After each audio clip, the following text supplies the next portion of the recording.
And here we are. Here we are, the two of us. Dad's gone. Dad is hopefully laying down somewhere, Recovering. not having watched this game. Maybe he's in the chat. I would be very surprised if he is not watching right now, unless he's asleep. Interesting. Let's find out. Spike, if you're in the chat, you got to talk. I will look at the chat if Spike is in the chat, because he has been active on social media after a light monitoring research. He's alive. So he's alive. He did it. The hips have been swapped. We'll have to wait till the next podcast to hear about it.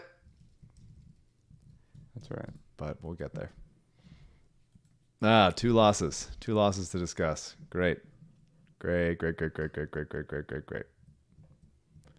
What options do I have here? Mm-hmm. Ooh. Could be a fun one.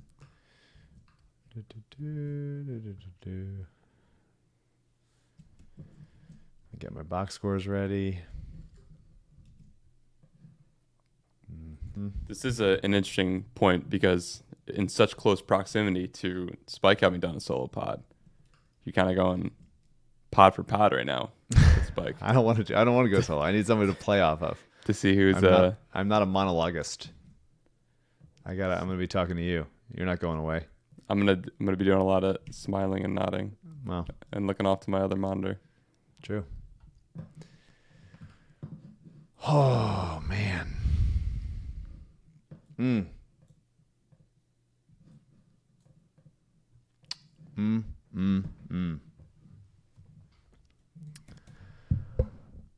How you doing? You back? You back in town? I am back. It was a quick kind of turnover to getting back and then getting back into work and such. And then marathon Sunday. Been training for that. So you're doing a marathon? That's right. Oh shit. First one. So a full? Yep. Wow. Show me your calves on the screen. My calves are pretty normal looking, I would say. I know. I need to know what we're working with. The chat wants calves. Maybe the chat demands calves. Maybe if like 25 minutes in things get a little slow. All right. Then we'll have that in our pocket. Yeah. We'll have calves in the pocket. We can't throw all the fastballs too quickly. That's true. All right, let's do it. Let's start it up. Okay. The Rights to Ricky Sanchez podcast is presented by DraftKings Sportsbook. Sign up for DraftKings Sportsbook by using promo code RTRS. Brought to you by LL Pavorsky Jewelers, where Rights to Ricky Sanchez listeners go and get engaged. Kornblau and Kornblau, the official law firm of the process, and Kinetic Skateboarding. Get 9.1% off your first order with promo code Dave Silver. On the show today, Spike has had a hip swap. He's on the shelf. DNP hip swap. The Sixers have lost 2 games in a row. Some good things. We'll talk about some bad things that we're going to be upset about. Sign up for Fly the Process Los Angeles. Come visit me in March to see the Clippers and the Sixers play. See what's up with James Harden. They haven't won a game yet. Go to rightstorickysanchez.com/fly. Or if you're not coming from Philadelphia and you need a custom package, if you need somewhere else, like somewhere other from Philly, somebody else, something different, not coming from Philly, email Joe. Joe's a nice guy. Joe at fansoffphilly.com, fans with obviously a PH. Also, Kinetic Skateboarding is where you can pre-order your Spike Eskin is a Liar shirt. It is right, even though he didn't have to break his lie. He is still a liar. It's baby blue, long sleeve, comfort colors tee with a maroon print designed by our friend Abby, who we love. And the deadline to pre-order is this weekend, a couple days from now. Either go to kineticskateboarding.com and search Rights to Ricky Sanchez or go to the link in the description of this podcast. CJ, play the song. Larry, sweetie, the man is here.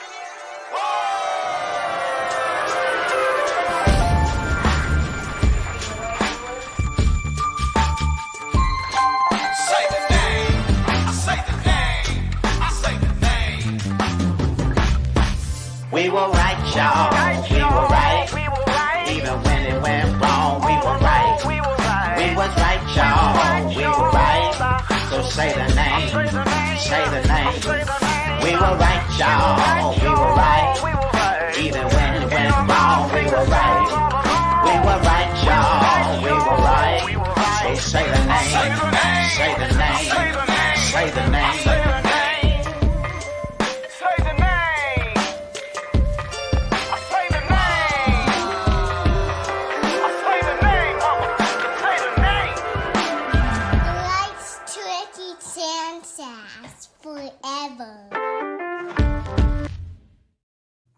Welcome to the Rights to Ricky Sanchez. My name is Michael Levin.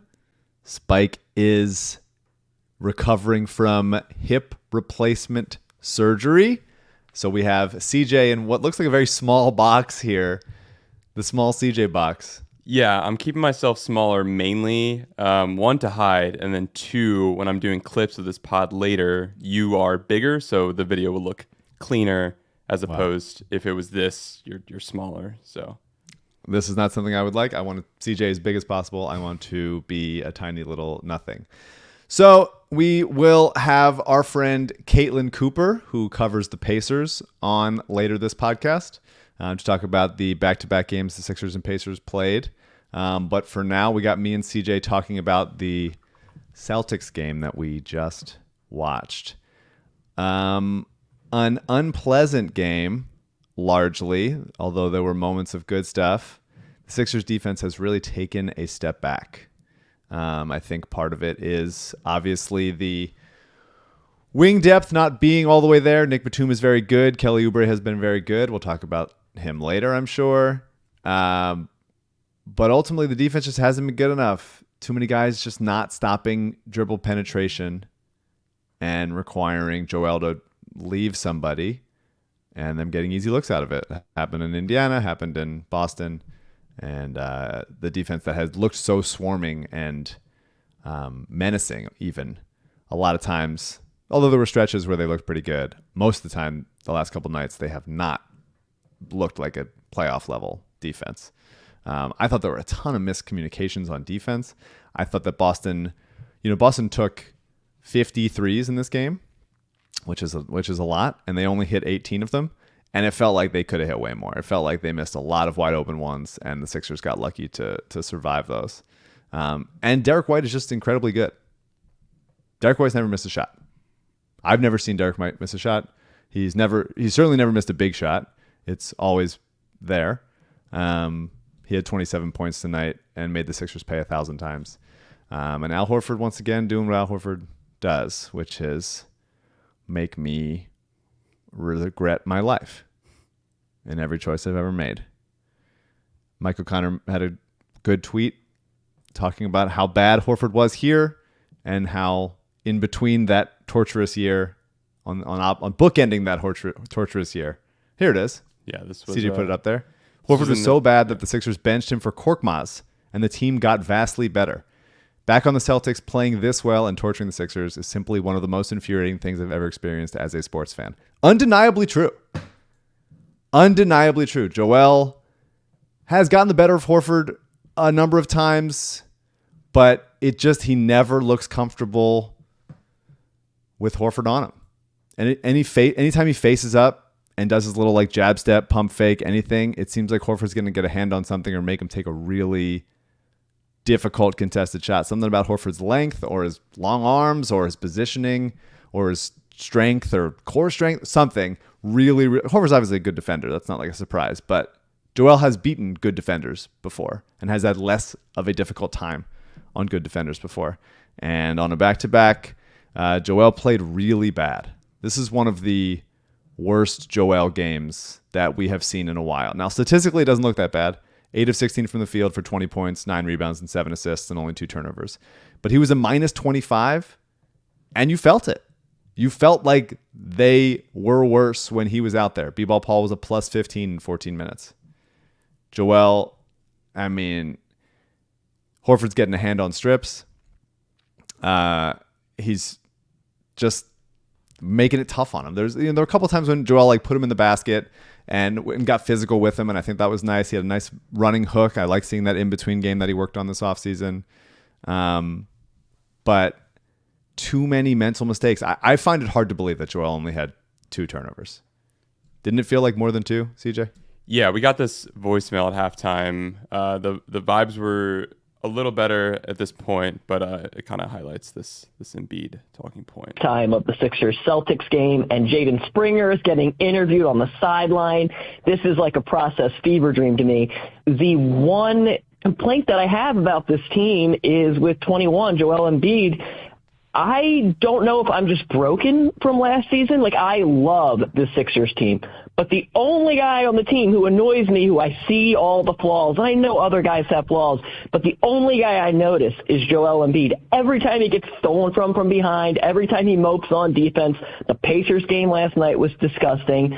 I know he's leading the league in scoring, 33 points a game. It's not like he's bumming it up out there, but something inside me is broken with Joel Embiid, and I'm wondering if other Sixers fans who are loving this team also notice that every time he goes to the bench, they just seem to be more fun. I wish I didn't feel this way, but I do. I guess my basketball question is, are others feeling that way? And my non-basketball question, based on the hatred of the Minnesota Timberwolves, makes me think of the state of Minnesota, I believe is an underrated state. What is your least favorite state in the union based on absolutely nothing? Doesn't matter if you've been there or not. What state do you think is the 50th best state?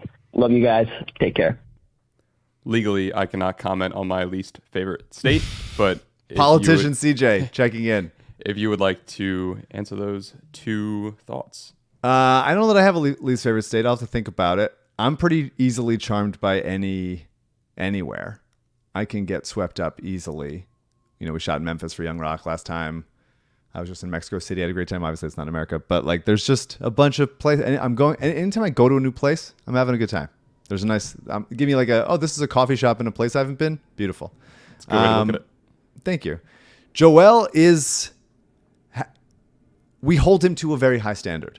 So he is so responsible for so much of what the Sixers have to do that when he's not doing it at the height of his ability, we are going to notice. And so in this game, like, he's turning the ball over in transition, which I understand that he's frustrated about not getting entry passes in the half court and how difficult it is to sometimes make those entry passes for the Sixers personnel, not having Batum there, not having a wealth of passers to get him the ball in the right spot quickly. So he decides to take it upon himself a lot of the time and just dribble it up the court himself. But he's over dribbling in traffic so much. He does not feel guys coming from his blind side. It is really frustrating to just like, hey man, just give it up. And then when there's anything under 8 seconds left on the shot clock, it feels like he's not going to get downhill. He's just going to take a contested step back 3 from wherever spot he feels comfortable. And it's just, he was MVP. Complaining about him feels ridiculous, but they need him to be so good. And when he's not so good, it looks like they are not a cohesive basketball team. I was really disappointed in him on the defensive end. He just like doesn't contest on shooters. He hates it. He hates a stretch 5. He hates playing against a stretch 5. He does not like acknowledging that there exists a stretch 5. He feels like he resents them for simply being there. Horford had a ton of wide open shots. Joe died on on a Derek White screen. Obviously, that's ridiculous. That's just laziness and him disregarding that he has to cover 3-point shooters. Sometimes he'll just like vaguely point to somebody else. Like, he has the responsibility of protecting the rim, but you can't just do that and not cover anybody, because the Sixers, especially when they're light on wings, you're depending on smaller, slower guys to get out there. And then later the Sixers, Nick Nurse went to zone because Joel could not get on shooters. He couldn't trust Joel to get out on shooters. So Nick Nurse goes to zone to try to get something, and that didn't seem to work out. They gave up a bunch of back-breaking offensive rebounds late. I thought a really bad Joel game. This might be the only game in the season where Joel is a -25 and B-Ball Paul is a +15. We could talk about it. We can be excited about part of that. We can say it's one game, but and he is passing the ball pretty well. pretty well. 7 assists. His assist numbers are way up. But if you watch the game, it was a very bad Joel game, and you felt every second of it. Let's go to commercial here, and then we'll get to Caitlin to talk about the rest of the Celtics game, and then the Pacers. So the Rights to Ricky Sanchez podcast is brought to you by LL Pavorsky Jewelers. And that's where Rights to Ricky Sanchez listeners go and get engaged. It's also where they go and get other stuff. Jewelries. Bunch of jewelries. Sometimes little mini burgers as well for various parties that he would have. LL is the original Rights to Ricky Sanchez partner. Over 360 Ricky listeners have purchased engagement rings from LL. CJ, we're not at a point where I'm going to start hounding you to do this, but we're close to the point that I'm going to start asking. I'm going to start nudging. Respectable. I understand. It's respectful. I was with Alyssa for many years before we got engaged, and that's fine. Was there a certain age for you when it got serious with people asking? No, I'm pretty quickly when we moved in together, which we did pretty early. Okay. Yeah, and it's an annoying question, and you feel annoyed when you're receiving it. But now you just want, I like the idea of CJ doing what makes him happy. So, and I like the idea of LL having another Ricky customer. LL is really the best, and we hear this from everybody who goes to him. It's LL taking care of you and making it easy on you and answering the questions. I knew nothing about jewelry or engagement rings or whatever, and we showed up, and LL made it so easy on both Alyssa and I to pick what we wanted and pick what felt right for us and try out a bunch of different things. He's an expert. Sometimes you walk outside, you see how it looks in the sun. That's something you don't know about. You're like, it looks different inside versus outside. Rings, engagement rings, jewelry, etc. He's easy on it. I have nothing but love for LL. I have to schedule something with LL. We got to get some rings resized. So this is my reminder to him that I have to reach out to him about that. He knows. If you want to buy a ring from LL, make an appointment. You can email him, lee@llpavorsky.com. He's on Twitter @llpavorsky, tweeting deeply unhinged things. Or call him 215-627-2252. A supporter of our charities, Mama T's Community Fridge and Providence Animal Shelter. LL Pavorsky Jewelers, where the hips always swap. So we're going to bring on Caitlin Cooper. Hello, Caitlin. Hello. Thank you for joining us. I apologize that you are joining us for 2 bad Sixers games, although one of them I'm sure you appreciated more than we did. She's at C2_Cooper on Twitter, and she provides some of the best basketball analysis on the internet. Caitlin, thank you for coming. Thanks for having me again. It's been several years since I last was on this podcast, and I remember how I introduced myself, which was as the most obscure guest you've probably ever had, and I think I still am. No, not anymore. Obscure guest you've ever had. Well, when you do this I think there's more obscure Sixers that we've had than you at this point. It's been a long time doing this podcast, so there's a bunch of them. You watch tonight's Sixers Celtics game. We'll get to the Pacers two-step afterwards. But what did you think as a non-biased fan of basketball watching this game tonight? Just the utter difference between the Maxey staggered bench lineups and the Embiid staggered bench lineups, and that they're virtually like unsalvageable. I don't know how you go back to the Marcus Morris, Pat Bev lineup with Embiid in the second half after what the results were in the first half. And just that, I'm sure I'm not telling Sixers fans anything, but I think that you pretty desperately need another secondary ball handler to be playing with those groups. Because for me, like watching Nick Nurse kind of reshape this offense from the Doc Rivers offense, I think a big part of it, which also showed up against the Pacers, is that you're getting Embiid post-ups that aren't so static. So when you're running like the empty ball screens with Maxey, he can just go into those empty corners, roll into those spots, and either be getting a face up for a post up, so that you're not having to risk the post entry passes that can be more dangerous and get turned over. That's virtually impossible when Maxey isn't on the floor. So watching Derek White flow all around off of Patrick Beverley, watching Embiid getting double teamed when he doesn't even have the ball, and watching the utter ineptitude to run like a basic high-low action, I imagine has to be very maddening for Sixers fans to be watching right now. It for sure is. So Marcus Morris has not been in the rotation really since he came over, and just because Batum and Oubre are out, he has been forced upon us. And every year I pretty much have a Sixer that I very quickly sour on, and then every single thing that they do, every action, every movement on court or off drives me absolutely insane. And I hadn't had one of those for a moment this season. I was enjoying everyone, even people that made mistakes. Mistakes happen. It's okay. You're working through it. Marcus Morris has no business on an NBA basketball court right now. He is absolutely horrendous. He missed so many rotations tonight. He does not provide any resistance on the defensive end. He took a heat check shot when he has not, I believe, has not made a shot this season, which I think is a tough thing to do, to go to heat check for yourself contested. The only thing hot about him was how angry I was when he did it. There's no business. I can't believe that Nick Nurse went back to him in the second half. It felt truly insane. Pat Bev played bad. He had a bad game. This was his worst game as a Sixer, and it's frustrating to watch Pat decline threes and be a reluctant shooter when you're on court with Joel Embiid and you just need guys to confidently step into open jump shots off of him so that you make the other team pay for doubling him or throwing different looks at him. And Pat Bev obviously brings so much to this team on an intangible level and on the court and rebounding and everything, but like disgusting level of like passing up shots, record scratches, all that stuff.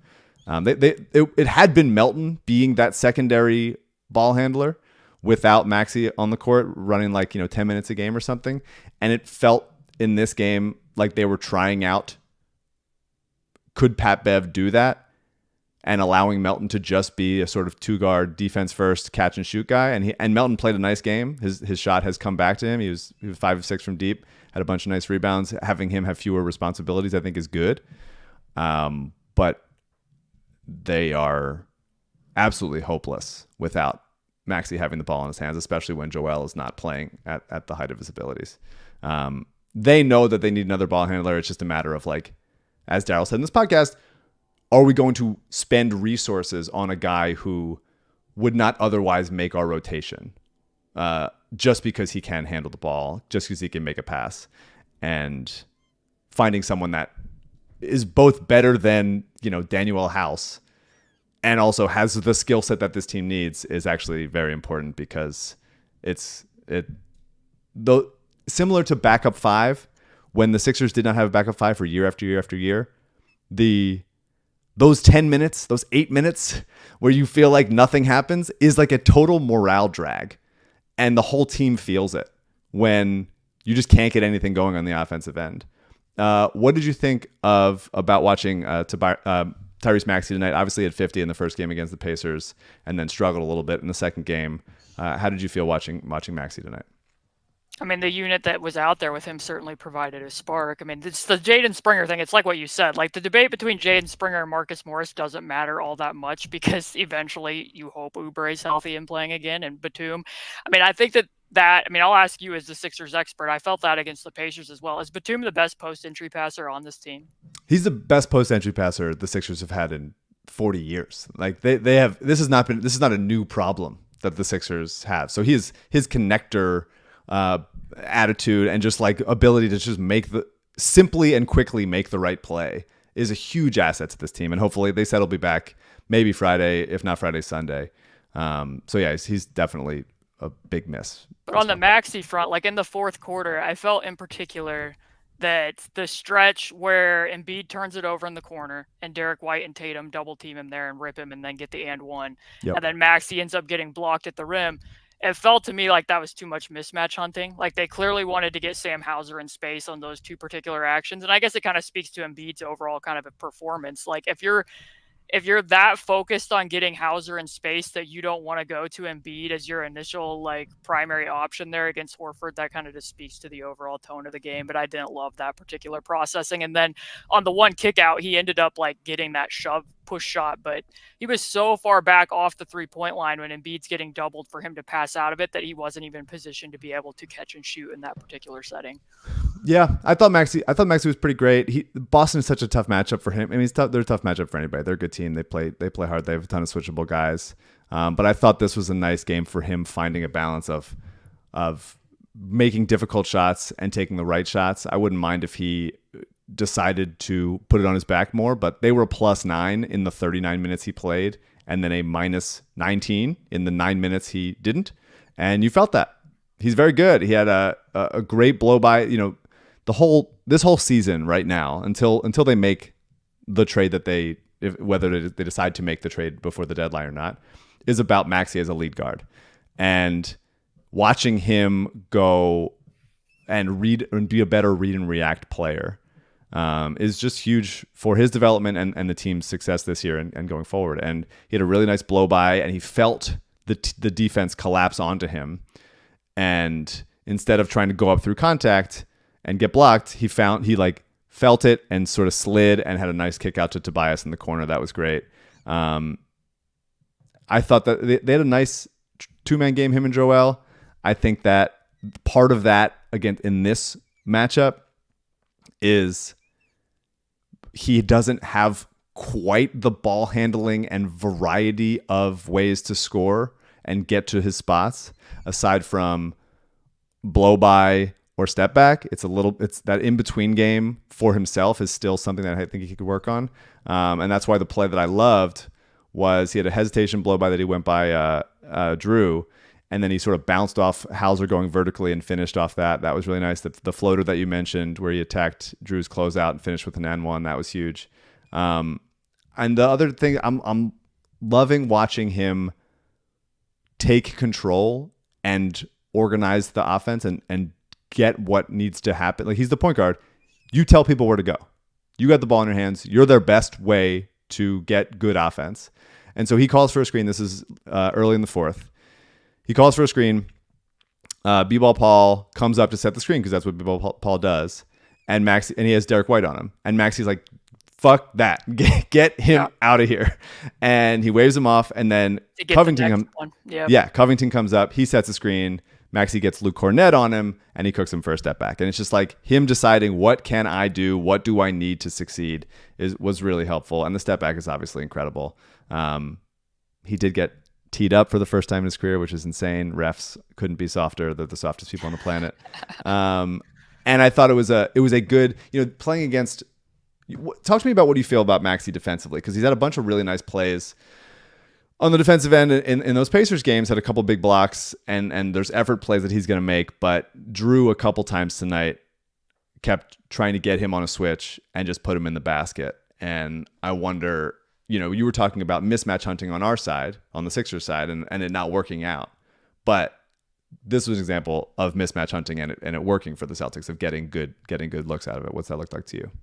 Yeah, I mean, in the Pacers matchup, he had some of those huge recovery blocks, and on one time, I know that the one got a lot of coverage and highlight sharing, but the thing that was out of frame was that Tyrese advanced the ball to Benedict Mathurin, and Benedict really can have blinders as the driver. Some of that's gotten better this year in terms of his processing of kick-out avenues, but in that particular play, Bruce Brown was wide open on the strong side wing. Obi Toppin was wide open in the opposite corner, and Ben chose to drive into a crowd, which kind of allowed Maxey to catch up. But I think he does some things better off ball, but certainly in tonight's game, Drew is going at him. But on the flip side of that, I watched some of the first game that Philly played against the Sixers as well.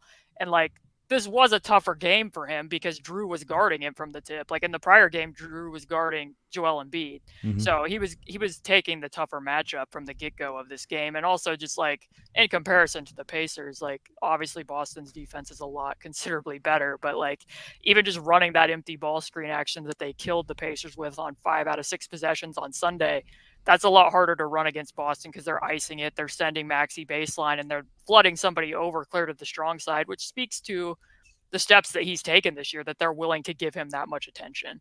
Yeah.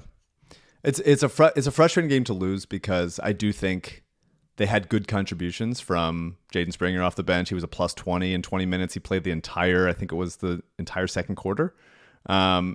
Immediately hits a corner 3 off a B-ball Paul pass and then gets a pick 6 off Tatum.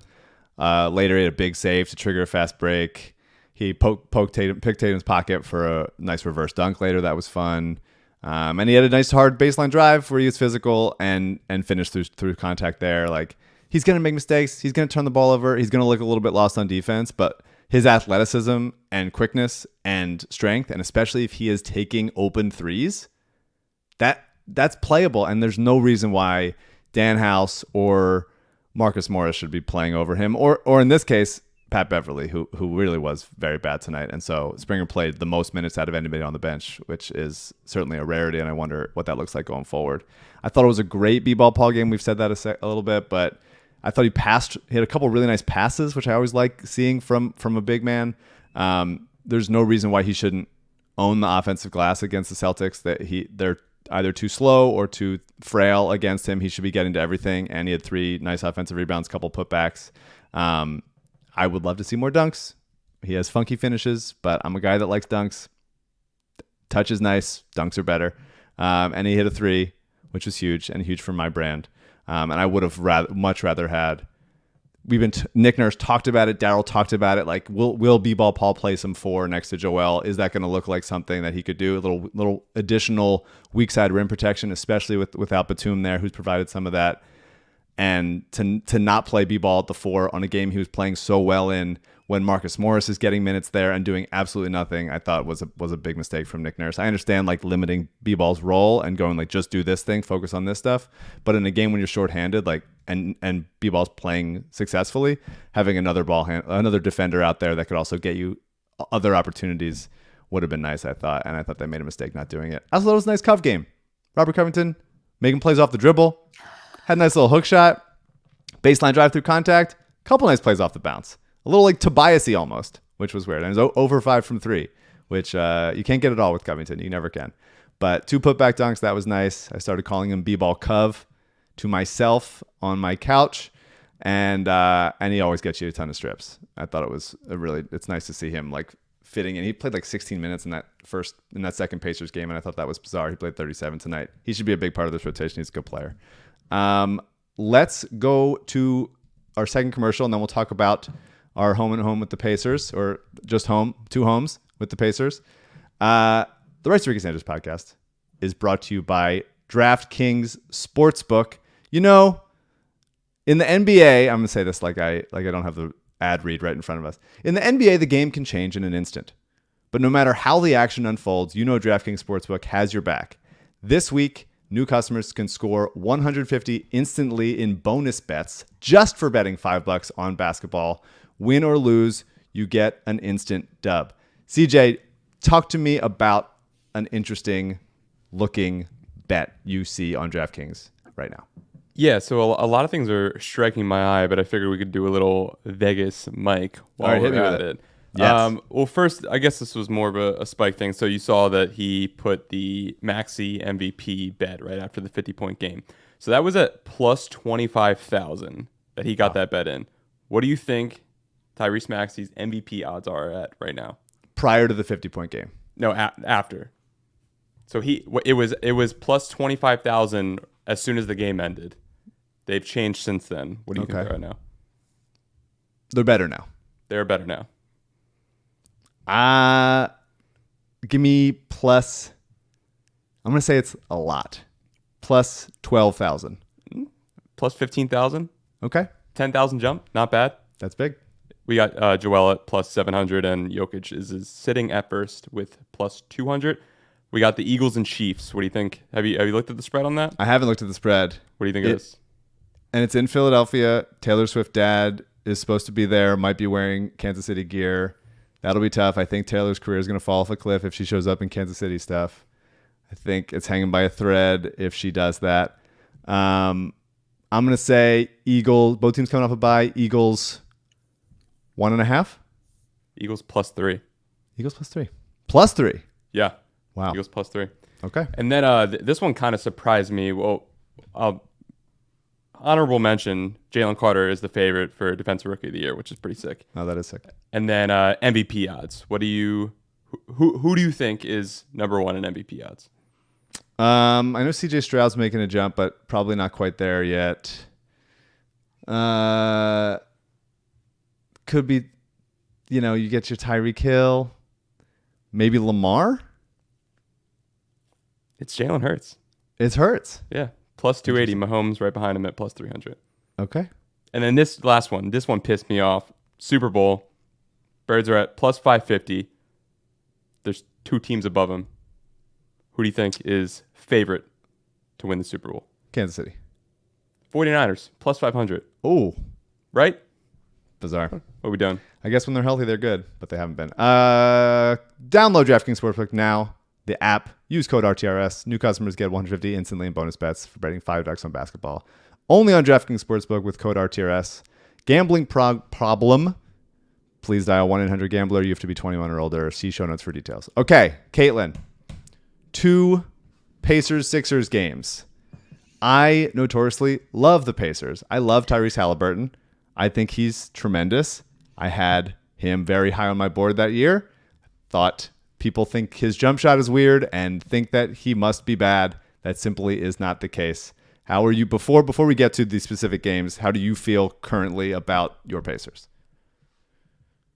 I thought going into that second game, I don't try to make predictions ahead of games, but I felt like there was quite a bit of low-hanging fruit for the Pacers standpoint after the Sunday game, just because of how they schemed their defense, especially against Maxey and Embiid. Like I said, on those empty side pick and rolls, like the Pacers have really fundamentally changed their defense from last year, and yet they're still a bottom 5 defense currently.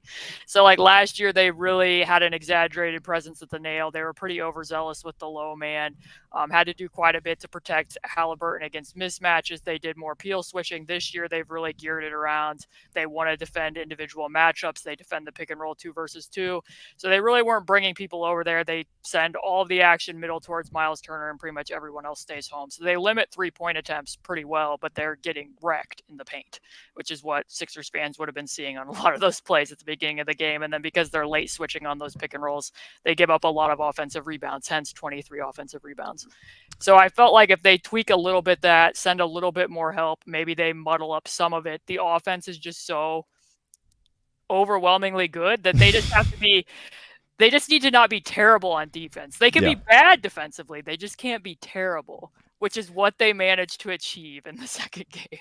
Yeah, it's a little bit, I mean, obviously, defense in the NBA is pick your poison, right? These guys are so good. They're going to make you, if you choose one thing, they're going to beat you the other way.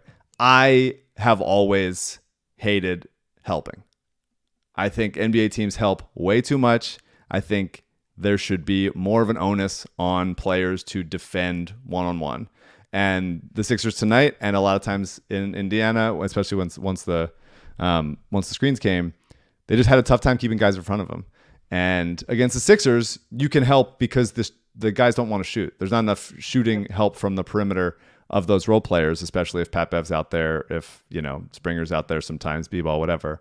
But the Pacers and the Celtics both get up a ton of threes, and the Sixers really looked foolish, both because they looked slow getting back in transition, and because they just were overwhelmed by the speed at which the Pacers were running the ball up the court and scoring before they could blink.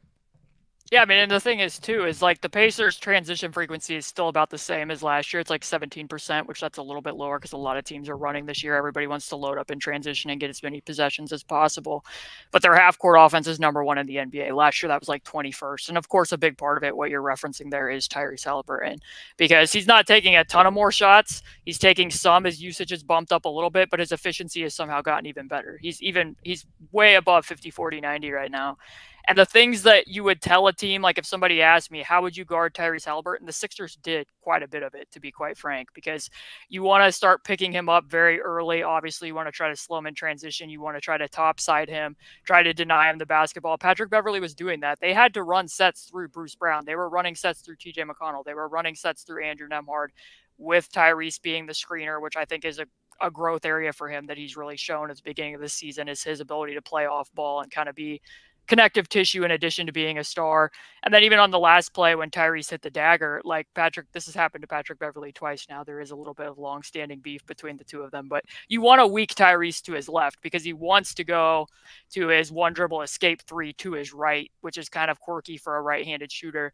But you want to tweak him to his left because he's not as good as finishing to his left, and he wants to get to his floater. So when you weak him, it's a strong hand contest right to his floater, but on that last play when he hit the dagger, he just rejected it really hard, went to his left and popped and hit that three. So that's been something that he's shown growth with too. So like those are all things that I would tell a team, hey, do this. And then also like Embiid towards the end of the third quarter, they put him on TJ McConnell. It's kind of like what you were saying before I hopped on here. Like he doesn't want to guard in space, clearly. No. Like not against the Celtics tonight, not against the Pacers in either game. Like he's not going to go out there and contest Miles Turner, which I don't necessarily believe in the concept of a stretch five in general. I think a lot of times those are just free points. And if teams do adjust their defense, it's typically from like the stunt or weak side defenders.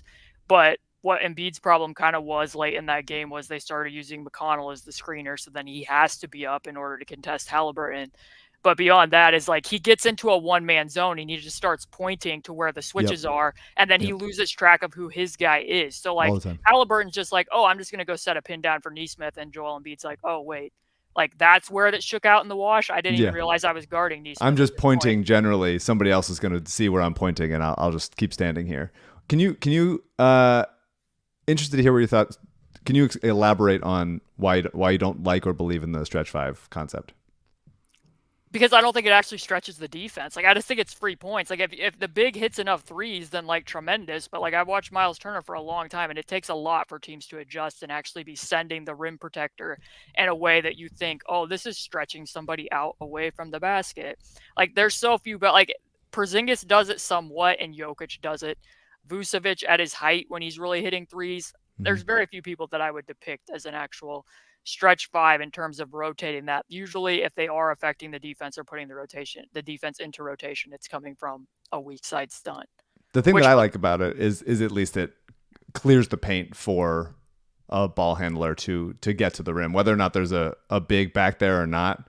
At least you're not, the Sixers there's been so many times when the Sixers had Ben Simmons and several guys in the paint, sometimes Tobias, and dueling dunker spots getting in the way of whichever ball handler is trying to get into the paint. And at least when there's a big that is somewhat of a threat out on the perimeter, then somebody's rotating over to them, and there's space to operate in there. And the positioning alone, I mean, Derek White, I think, could probably speak to that in the fourth quarter this evening, that when you have the blocks cleared out and you're just playing five out into drive and kick, it can have a bit of an impact, especially when the Sixers are blitzing Derek White and then Al Horford's getting a wide open corner three. Yeah, for sure. I thought it was interesting. I mean, I thought, eventually Miles Turner, or if for in the Pacers game, Embiid does what he does, which is get the Pacers big men in foul trouble early. Is so easy for him. He does it very well. And then I honestly thought, like, man, it would have been nice if Isaiah Jackson or Jalen Smith was still in this game instead of a smaller guy that's faster covering Joel, it's in the modern NBA, it's not easy for anybody every time down. It's easy for Jokic because he can pass out of it and he's such a threat that way, but it's not easy for Joel, even though as good as he is, to put a smaller guy in the basket every single time. The Celtics did it with Drew, as you said. The Pacers did it with Nesmith. And did somebody else cover Joel? Other smaller guys? Bruce, maybe once or twice. It was mainly Nesmith. They were doubling him when he didn't even have the ball, though. Yeah, but then on the other end, Joel has to come out, and then it was just back cut, and they were finishing. Obi was finishing so easily around the rim. That was the stretch when I knew that the game was over, was in the second quarter, was when he got a switch on to Buddy Hield, and when they couldn't enter it to him on Buddy Hield through 2 rounds of him exchanging blocks, and then they finally did, and he missed a chippy over Buddy. It's like, hey, things are turning up Pacers in this particular game. Yeah, it did start feeling that way. Do you blame, how much do you blame Joel for that? A big that is not receiving entry passes. If it's happened for year to year to year, is it something about his positioning or his strength about going up and getting contested balls? I felt like in the game against the Pacers, the people weren't flashing from the opposite corner quick enough, because when you're sending the help on the back side of the front, it's going to become harder for the person to be able to throw it up over the top. So the flashes need to be quicker. I think Embiid himself had a quote about that from when they had played against Drew. And then the part of it against Boston, when it was Drew defending him, is the benefit to that is when Drew's the primary and he's fronting him, then you're doubling with a big. Like typically in the reverse, like if Miles Turner was Joel Embiid's primary, then you're doubling with a smaller defender, and he can see over the top of that and make a much easier pass. And it seemed like Boston was being pretty deliberate too, and mixing up what angles they were coming to double him with in that particular game. I think that something else that probably goes a little bit underrated when you put somebody like Neesmith or Drew Holiday on him too is that, like, since James Harden is no longer on this team, like, something that Nick Nurse has done is Embiid brings the ball up himself a little bit more. He also runs delay a little bit more, and there's a lot more cutting and dynamic play around him. If you have Drew or Neesmith guarding him, you're not going to feel comfortable with him dribbling up above the break and exchanging and playing side to side, which then forces him to the block. And it's draining energy to try to constantly be, getting that smaller defender and getting your body in front of him. Plus, I'm guessing that bigs probably get a little bit self-conscious when they do that too, when it is a smaller guy, because you don't want to pick up an offensive foul. 100%. I couldn't agree more. I think teams should go small on Joel all the time. I think that bad bigs have no chance against Joel Embiid. If you're that big and not as fast or feisty in that way, I think you're just going to get absolutely beaten. But at least you can make it weird on him. And I think guards have typically like quicker, stronger hands than Joel. Joel does not have strong hands. He loses the ball a lot in 50-50 balls. And he was, I thought, really, really careless in that Pacers game. What you were talking about, Sixers fans will remember with in the Celtics playoff series last year when PJ Tucker was on the court and they had Robert Williams covering PJ Tucker, and then he could just roam and help out on Joel anytime they fronted him, and he's coming back and makes it hard on him. And tonight, and PJ can't do anything off the ball anyway, aside from stand on the corner. Do people not believe? I find it the Halliburton thing. I really love Halliburton. He's such a special player. Do you think that his shot is still seen as so funky that maybe it makes defenders think they have more time to contest than they do? Because it's not. His release is quick. He sets it slow, but his release is pretty quick. And I wonder, like, are people confused by it? He gets it off so easy, and it seems like most guys, it's not like he's shooting it high or getting a ton of space even. I think he's just such a funky delivery, like almost like a reliever that you're not used to facing from that arm angle. What's really interesting is the best player who has defended him since he's come over from the Pacers, with a caveat being that the Kings defended him really well. I have a theory that the best, easiest scouting report you can do on a player is to watch their old team defend them, because they know them better than anybody else. So they were very aggressive in weakening him. But as an individual matchup, the best player who's defended him is Jaden McDaniels, which I'm sure doesn't come as a massive surprise given what he does at the point of attack. But the reason being is they mixed in a lot of unders against Tyrese Halliburton in that game. And Tyrese is so wired to be pass first that he wasn't as quick to shoot against it. And then, and because Gobert's in drop, he wants to reject a lot of screens to get that big on the wrong side, which is the same thing he was doing against Embiid in this most recent game. He wants to reject the pick and get away from it and either stop and pop or drive.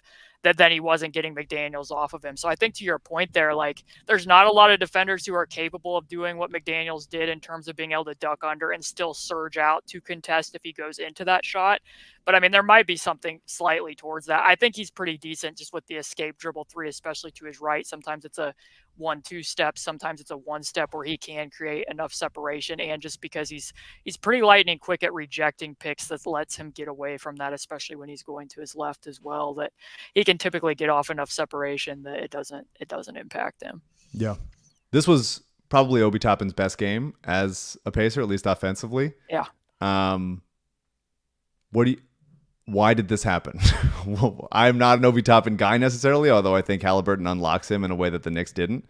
But he was extremely successful and finished around the rim over and over again. What do you think the Pacers saw out of the Sixers that allowed Toppin to get loose so much? I mean, there's been two. This game and the game they played against San Antonio was a fairly standout one from him, because Wembanyama was guarding him, and Victor Wembanyama takes up so much space as a weak side defender that the Pacers and Obi just kind of naturally is very active. He always wants to be cutting. He always wants to be moving. So I think he was just really taking advantage of how much attention Tyrese was eventually drawing and just finding those openings himself. He has that innate ability on his own. And then also there was just some matchups, especially in the first game, where it's they did eventually flip-flop the matchup, and I wondered how long it would take them to do that, where they're like, hey, let's not have Embiid guard Miles anymore. Let's put him on Obi. He doesn't screen as much. He's shooting shoots like 30% from three. Let's take our chances there. And then he was pretty quick trigger to run the exact same like ram screen into a pop that they were doing with Miles and be able to use a quick trigger and hit that three. So I think some of it was just that they were more aggressive with Tyrese on the ball and doing a little bit more blitzing in the second game that really opened up some of those backside lobs that you were seeing. And then just Tyrese's placement of the ball was like, he's had 149 passes in the last 2 games and he hasn't committed a turnover. So it's crazy, dude. It's unbelievable. You tweeted this, but the Sixers played the Pacers twice. They went into the first game against the Pacers as a top 5 defense. And at the end of the second game against the Pacers, they were a 10th ranked defense. That is some serious shit. Do you think that the Pacers exposed something in the Sixers that other teams can exploit? Or do you think it's a faction of no Batum, no Oubre, and just the Pacers are very good in a way that other teams can't be? Yeah, I mean, obviously they didn't have Batum to throw at Halliburton in the second game. They were having to rely a little bit more on, like I said, trying to pressure and top block Tyrese and have him start possessions away from the ball, come back to the ball. But I think it just speaks to, like I said, they went through so many progressions in the second half that there's a lot of times where I can point to the end of the game and be like, well, if that opponent would have done that, the Pacers probably would have gotten a little bit bogged down. Like the only thing I could really point to maybe is tiring Tyrese out on the other end of the floor. So like when the Pacers played the Bulls earlier this season, like obviously Alex Caruso is an elite defender, and what they did against Tyrese, he went scoreless over like the last 6 minutes on only like a couple shot attempts, but at the other end of the floor ran the same play like 7 times and targeted him in space. So I feel like the Sixers probably, as much as I just criticized them for going at Sam Hauser in the way that they did, there's a dual benefit to going at Tyrese in space, which they tried to do a couple times, but he's not the best at hedge and recover, and he tends to get overpowered. And then also you're at least having some sort of a tiring effect on what he's going to do in transition, because the guy, like people point out a lot, like, oh, well, the Pacers don't get a loss. They don't need to get stops to run. Like they really don't, because he's going to get those inbound passes and he's immediately sending it downhill. So I felt like maybe they could have been a little bit more aggressive just going at him, especially in the fourth quarter, than what they were. But that's really the only thing that I can point to be like, hey, they left that on the table. Yeah, I mean, I just think that the Pacers move so much, and with Halliburton as the head of the snake, like he can get his own shot.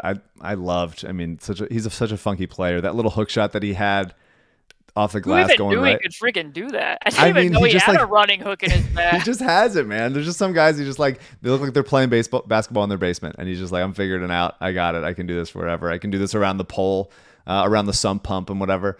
I thought that the Nick Nurse's defense coming into the season was like, I want Joel swinging more. I want us going for more steals. I want us getting blocks. I want us getting out. And that has worked for the first few games. But then you play the Pacers, and they're the ones that are the first to the loose balls. They're the ones getting to offensive rebounds. They out rebounded the Sixers 10-5. The Sixers turned the ball over 16 times. The Pacers turned it over 11. The Pacers also, and this is like a bit of a rudimentary way of understanding basketball, just looking at the box score, but like the Sixers can't get outshot from 3 by 15 to 20 attempts every game. And the Pacers were 13 of 37 from 3. The Sixers were 6 of 22. Tonight, the Sixers were 11 of 30 from 3, and the Celtics were 18 of 50. And that the math is just not going to be on your side if you're doing that. But I thought that the Nick Nurse defense can only work when you have the personnel to do it, and you're not getting so tired out by friggin' crazy Pacers speed and length that it makes it look worse. And the defense, I think, has miscommunicated a lot. I think has started pointing fingers a lot. I thought they just looked lackadaisical getting back in transition. They've done that at different times this year, but that's always been corrected during a game. And I think it is a testament to how good the Pacers are that the Sixers, Nick Nurse is willing to adjust. And like you said, he was throwing different stuff at Halliburton all game long, and they just kept finding ways to do it. And I think it's because the Sixers just got tired and didn't have the stamina to hang with them. And then the math didn't go on their side. Talk to me about your feelings about Tobias Harris, because Tobias was a guy that the Pacers were rumored to be interested in maybe prior to the Obi Toppin acquisition. And then also drafting Jarris Walker, who as yet has not cracked the rotation. But as far as like a professional basketball player, good culture guy, for a team trying to make the playoffs. Tobias has been good this season. He did nearly break his neck with Bruce Brown landing on him. He seemed to be fine. He played tonight, which is crazy. Guy's a tough guy. What do you feel like are you seeing out of Tobias that maybe you could see what the Pacers would have been interested in him, or if you thought that would not have been a good fit? I mean, I think he would have replicated some of what they're getting out of Obi Toppin, although I would counter and say that, like, the Pacers aren't having Obi in most of their closing lineups, nor has Benedict Mathurin been in a lot of the closing lineups, just because they like the look of having Nesmith and Nembhard / Bruce Brown out there. A lot of times Buddy Hield, like what he did in that game, because in part you can put Nesmith on the 5, then you can switch ball screens. I think they like having Miles Turner out of ball screens as kind of a weak side roamer, which is becoming more popular across the NBA, in part because of Robert Williams and Jaren Jackson Jr. But I mean, I guess I didn't know until like kind of the Nick Nurse takeover of how impactful that Tobias could be in transition. I feel like between he and Maxey, they're kind of like the two guys that are keying a lot of that for the Sixers, if not like the only two guys that are keying a lot of that for the Sixers. Definitely. So in terms of the Pacers wanting to be a transition team and what they can do there, like I think he would have fit right in. And it's not like Obi's been necessarily a sniper, because a concern that I've had with Miles in the past is that like last year they were playing Jalen Smith at the 4 at the beginning of the season. If you cross match that and put a smaller guy onto Miles, it tends to marginalize him in the offense. And then he just doesn't shoot the ball as well against 4s as he does against 5s when he has that much space. So that might have been a concern that I would have with Tobias, in the same way that some of it is with the Sixers. I mean, he's not the quickest trigger guy. That's kind of a revolving problem that they have around Embiid in a lot of games. So but in general, like if they would have added somebody at the 4 spot who's on an expiring, or like the deal that they signed Bruce Brown to, I think that's kind of an ideal spot where they can evaluate, see like with Obi Toppin, they can take a swing there, see how he works out. And if he doesn't, like, hey, you didn't lose anything, you move on, you try Jarris Walker next year, or you continue to look for a spot. So I wouldn't have balked at it if they would have done that. Yeah. I mean, you mentioned Tobias in transition. He has become excellent at transition for himself going downhill, whereas Obi is much more on the receiving end of transition. And Tobias is not. He's had a number of dunks this year. I've been monitoring that now for a couple of years. We're on Tobias dunk watch here. But pretty much he likes to take it himself, get ahead of steam, and finish. He's finished great with either hand through contact. I've been especially impressed with how he's finished really soft with his left, high off the glass. In tonight's game, he had a nice drive in transition that, like, now the book on him, as you said, is like he's going downhill in transition, and people are taking notice of that. And he kicked it out to Melton for an open 3. I thought that was really very helpful, and it could be developmentally good for Tobias as the slowest processing player on this team. He's been better at that this year, but it's still like a thing he's always going to struggle with. TJ McConnell in and out of the rotation, for your Pacers, certainly a fan favorite in Philadelphia. Played really well last night, especially offensively, or the other night against the Sixers. Why is his role coming and going so much on this Pacers team? Yeah, I mean, before the first game of the season, Rick Carlisle had said that he had the hardest conversation he's ever had to have with a player, because he told TJ McConnell he wasn't going to be in the rotation. And during preseason, it was an odd series of events, because Tyrese, after having played in Team USA, did not play in the first 2 games of preseason. Meanwhile, Andrew Nembhard had a kidney stone. So TJ McConnell was basically getting all of the reps at point guard, and he earned his minutes. Like, he earned getting to be in the rotation. But at the same time, Andrew Nembhard now has a smaller role. He went from being a second-round pick to a key starter last year. They want to start Benedict Mathurin. They signed Bruce Brown. That means Andrew needs to come off the bench. I think his best position is point guard, although Sixers fans didn't get the best, sample size of him, given what his handle looked like in the one game, and that he didn't play a lot of minutes in the next one. But I think they wanted to turn the reins over to Andrew, which I think is what they needed to do. And then they just think it's hard to play a 10-man rotation a lot of the times. And because they already have Buddy, they already have Andrew, they already have Aaron Nesmith, who they're having to play at the 4. There's not like a clear spot. So it's kind of more matchup dependent. TJ in a lot of respects, given that they were kind of trying to weirdly attempt to do single coverage against Embiid at the beginning of both of these games. I think TJ is somebody, because he played with Embiid so long, knows a little bit better about where to find his blind spots, where to come double, and he was kind of the one that kind of keyed that off. I almost to the point wondered, like, did he actually get told by the coaching staff to go in and double, or has he just decided to go in and that he is going Felt to like a double? freelance. Like, Yeah. yes, it totally did. So Because he's I think- susceptible to his blind side like that, and guys that played with him long enough know it. Marcus Smart got him over and over again. TJ obviously, Drew kept trying. I don't think Drew got him in this game tonight, but he a couple times went for it, or like it was dabbling, sort of like teasing it a little bit. And TJ, knows him better than anybody pretty much. Yeah, I mean, they just bought out Daniel Tice today, and that's kind of like the odd dynamic, because both of them, if you're just purely trying to win games, like Jalen Smith's been terrific for the Pacers earlier in the season, but like both of them are age 31, but like they pretty much decided pretty early on, like, oh, Daniel Tice, you're 31, you don't fit the timeline, but oh, TJ McConnell, you're 31, but we'll still find some spots in the rotation for you. So we'll see what happens. Andrew didn't have the best 2-game stretch here, so that kind of opened the door for TJ to be able to play, but if the Sixers were in need of a ball handler.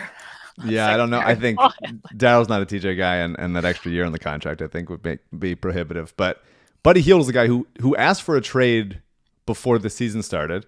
The Sixers fans are familiar with trade requests going unmet. Furkan Korkmaz has been standing on that trade request for 6 years now. What's the deal with Buddy? He had been playing. He didn't play well the other night, but he's looked like Buddy Hield looks. And him and Halliburton have a really nice chemistry together. What does he figure to stick with the team all season, do you think, or are they going to look to move him before the deadline? I don't think he actually made a trade request. I think it got put out there that he just didn't feel desired by the initial contract offer that the Pacers gave him.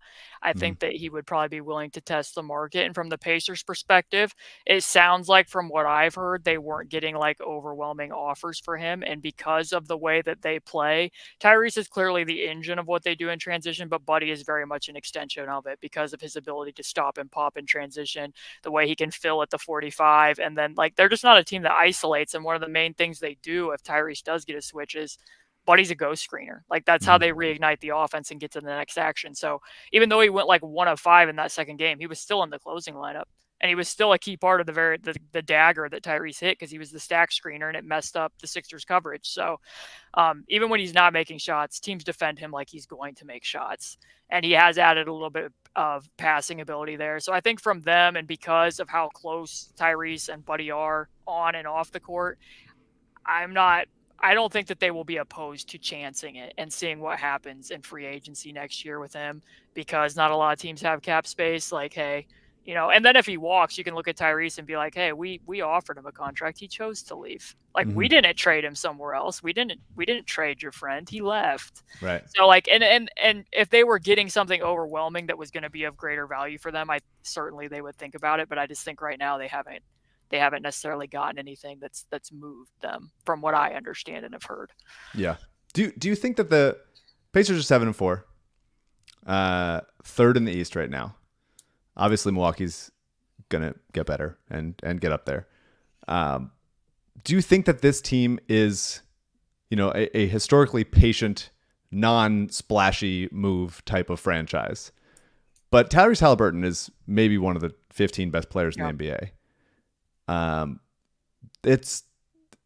They went and got Bruce Brown. They paid pretty big money for him, signed him to a good contract. Miles Turner's here and is in his prime as a solid to above average, role player plus. Obi Toppin fits. Ben Mathurin is an interesting young player, and has had a good couple games recently, but is young and kind of doesn't fit the style of play of these Pacers teams. What do you think about the Pacers just making a big move and going and getting somebody like a Zach LaVine or something, or one of the Raptors guys, or deciding that we have a window here. Halliburton is a franchise guy. What are we waiting for? Yeah, I mean, the stuff with Pascal Siakam was very real. Those conversations definitely did happen from both sides. I think that the fact that Pascal was communicating to opposing teams that he wasn't going to sign an extension was kind of like a dead in the water thing for the Pacers, that they didn't feel that they were in a position that after just signing Tyrese to an extension that they don't have to take a chance there. But I do think what you said is very telling, that they are a very patient team and our front office, and that's worked out for them. But at a certain point in time, they are going to have to take a risk to get another star in the building with Tyrese, to the point where they're going to have to say, like, yeah, we know you're on an expiring deal, but we're going to take a chance that Tyrese and you playing with Tyrese, that we're going to be able to re-sign you in the summer.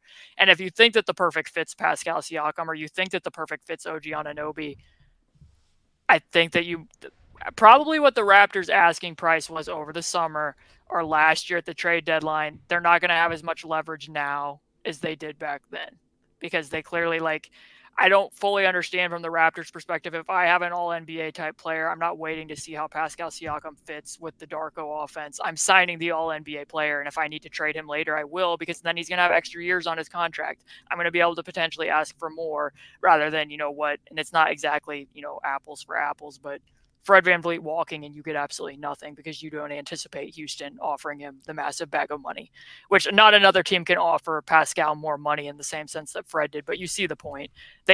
Another team could offer OG more money next summer if he potentially walks and isn't happy with what his role is. So the Sixers being one of the teams for both of those guys potentially. Exactly. And like in OG's case, like I know people kind of like to look at that and make it somewhat comparable to like Jeremy Grant in Denver, where, he walked and he wanted to have more self-creation reps and he goes to Detroit. Maybe that's kind of what the situation is with OG too. But I just think that OG Anunoby is one of the most positionalist, if not the most positionalist defenders in the NBA.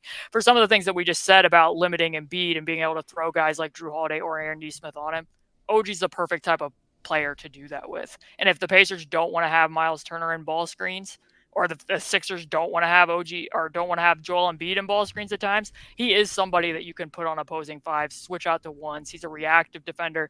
He's a proactive defender. Like, I think he should be firmly in the Defensive Player of the Year conversation. So he's not just like a high-level role player to me. He's a lot more than that. Yeah. Do you think that they will? The Sixers or the Pacers? The Pacers. Make those calls, potentially? Yeah. I think that they would be remiss if they didn't. Yeah. Kalen Cooper, you're great. You're a Rights Ricky Sanchez standby guest.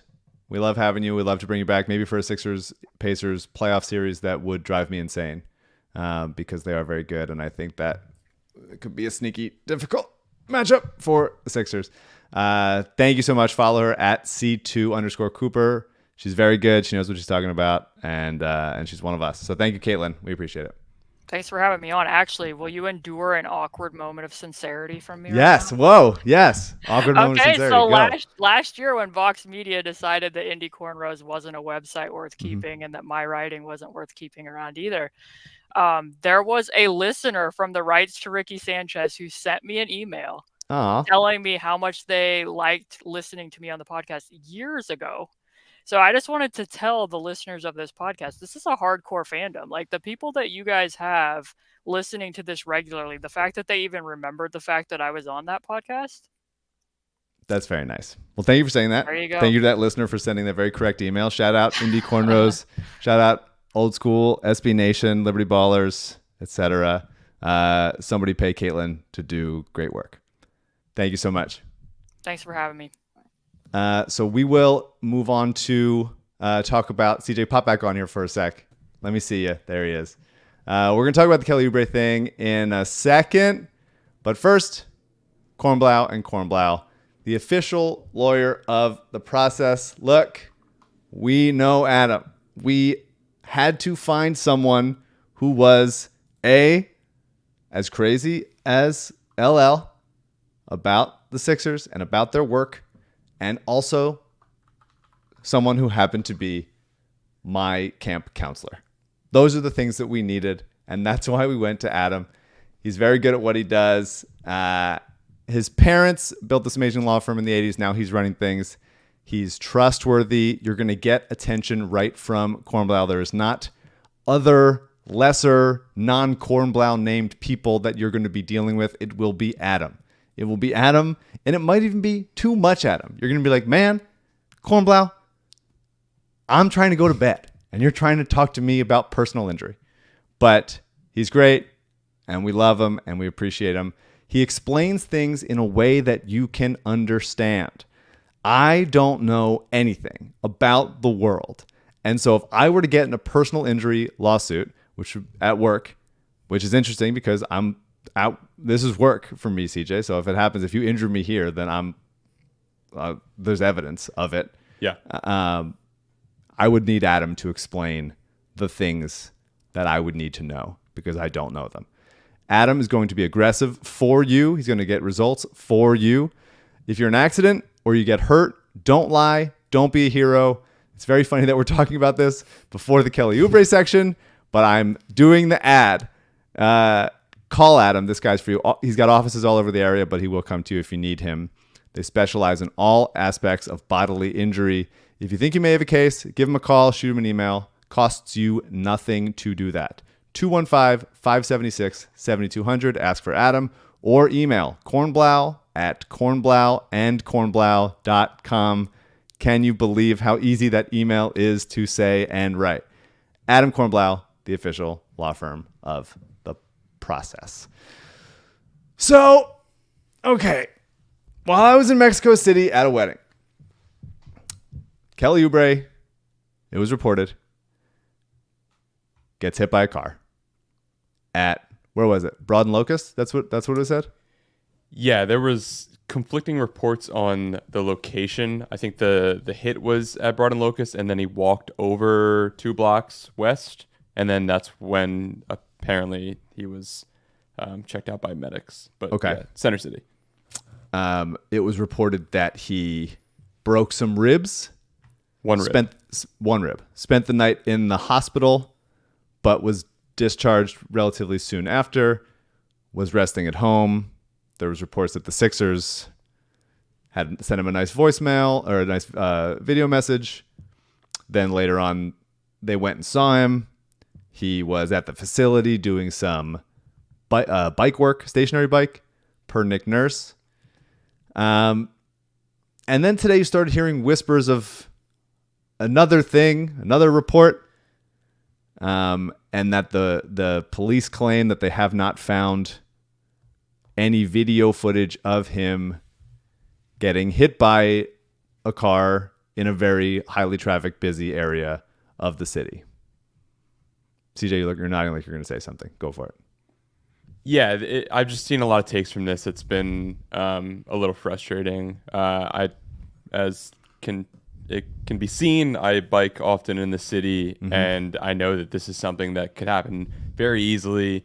Drivers in Philly are pretty reckless all the time. It's like touched on his solo pod.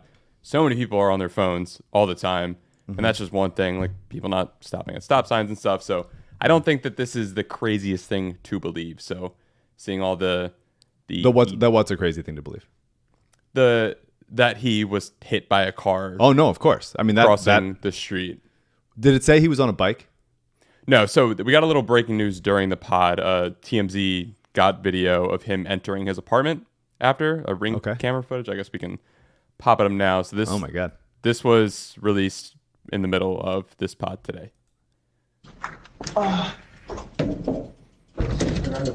That's very weird that they have this footage. This is like extremely upsetting.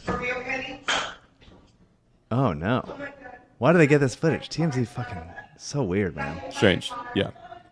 That makes me very uncomfortable. So he's got a bike with him there now. Yeah, he's got a bike, which also makes a little more sense. A lot of people were saying, "Oh, he's 6'7". How did he break a rib if he hit a driver's side mirror? If he was on the bike or even walking the bike?" And cars are so fucking big now. Like if it was an SUV or a truck.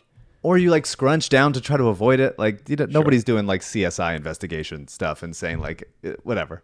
Yeah. It's a very strange story. There's a lot of like very bizarre, unfounded rumors that people are speculating about. Ultimately, this is very weird. It's weird if he got hit by a car walking or biking back to his apartment. It's weird if something else happened to him and then he is maybe lying about it. All of it's weird. I don't know. Nick Nurse said he believes Kelly, This is, of course, only a thing that could happen to the Sixers. Here we are. They have signed a good player at the minimum. Obviously, his health is the most important thing, regardless of what happened to him. Like the fact that he's healthy, and seems like there was a Woj report that he could be back in as early as like 2 weeks.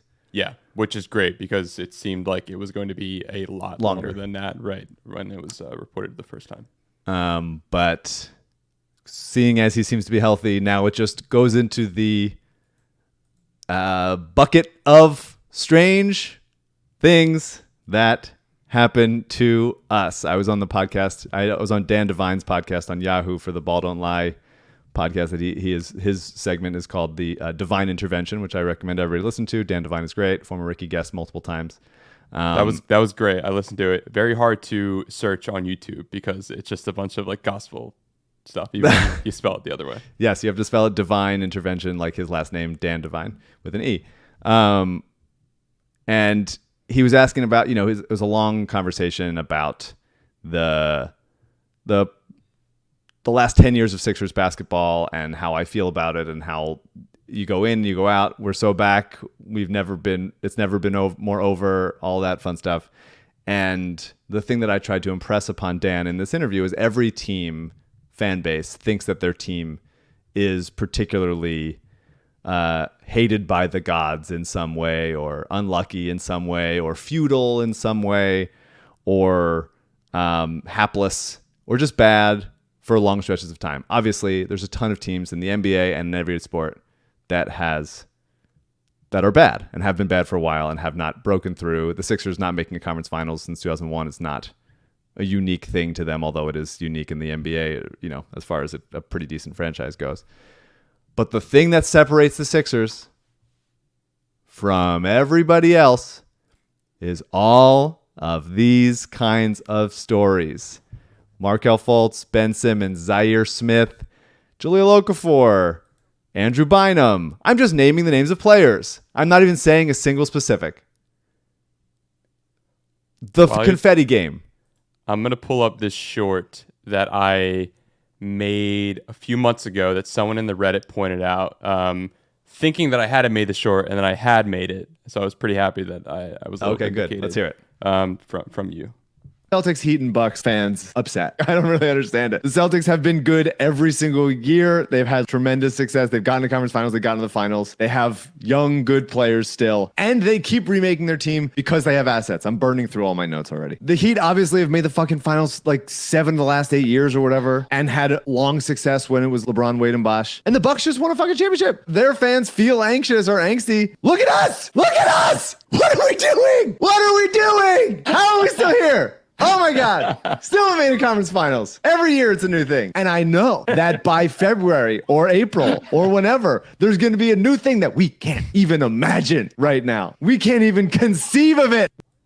Fortunately, we hit that point in November. I was wrong. It's November. Yeah. It was at the time not even halfway through November. And yet here we are. Daryl Morey came on this podcast, and I called the Sixers a godforsaken franchise. And Daryl acted confused by that. And like I was crazy to think that this franchise that is good could also be godforsaken. The idea that the Sixers are not forsaken by God is so negligent of reality. Something has gone amiss. How does this keep happening?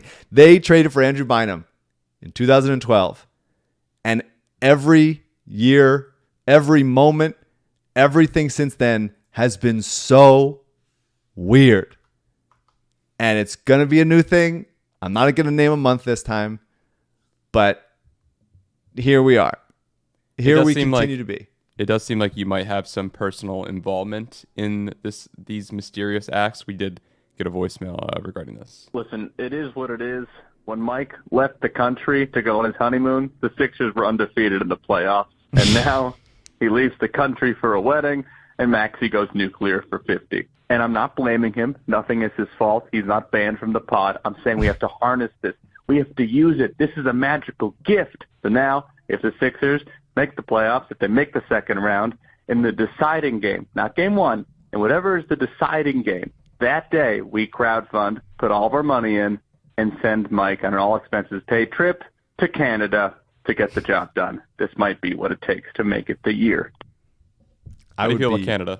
I would be so happy to do that. I would be so happy to take the blame myself, to alter my life in any significant way. I will say I was in Mexico when Kelly Oubre did allegedly get hit by a car. So that didn't happen with me on American soil. But I didn't. I don't know. I'm happy to take the blame. It for sure could be my fault. So we'll find out. I'm sure there will be more updates about the story, at least when Kelly Oubre starts playing again and becomes available. I'm sure reporters will ask questions to him about this.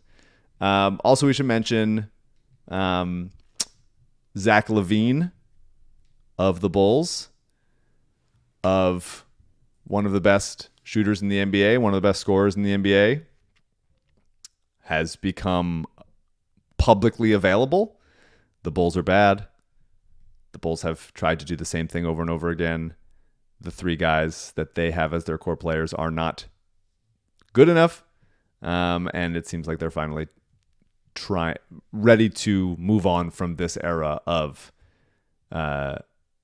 painfully pointless Bulls basketball. And LaVine seems like the one that they're going to move, and the one of the three of them that they could get the most out of. I've said I don't want Zach LaVine.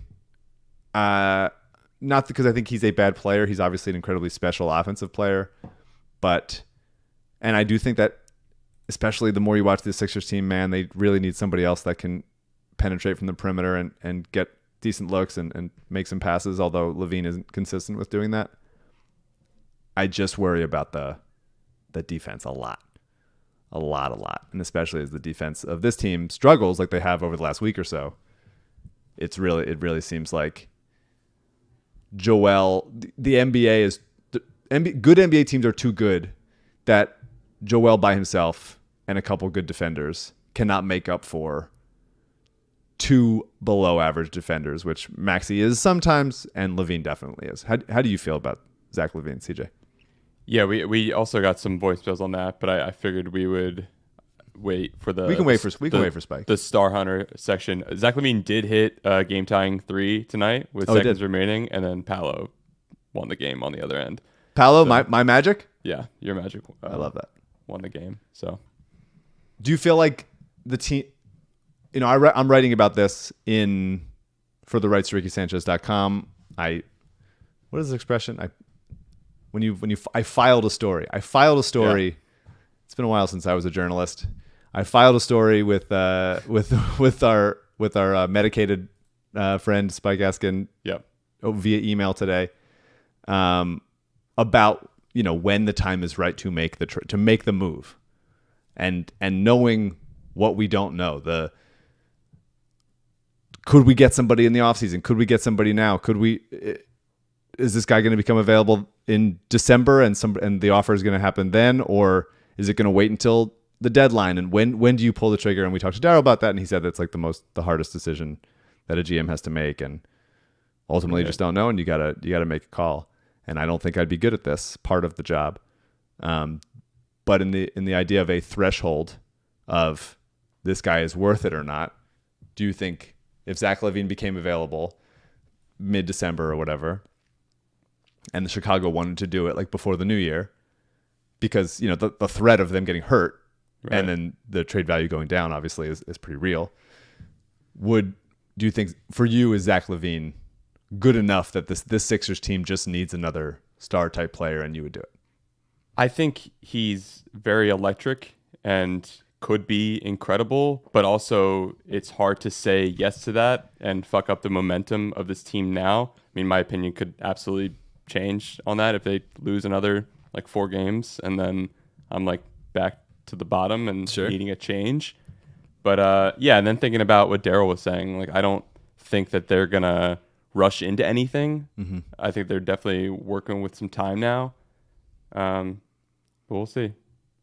I think that I've been trying to hold on to the way that the Sixers play and the kind of egalitarian move the ball, pass and cut type thing. And I thought Covington tonight really cut well in ways that, whether it was cutting to receive passes or cutting to get a couple putback dunks, which was nice for us to see from him. But they kind of haven't played that way in a little bit. They don't consistently play that way anymore. And maybe that's a Kelly Oubre thing. Maybe that's a Batum thing now.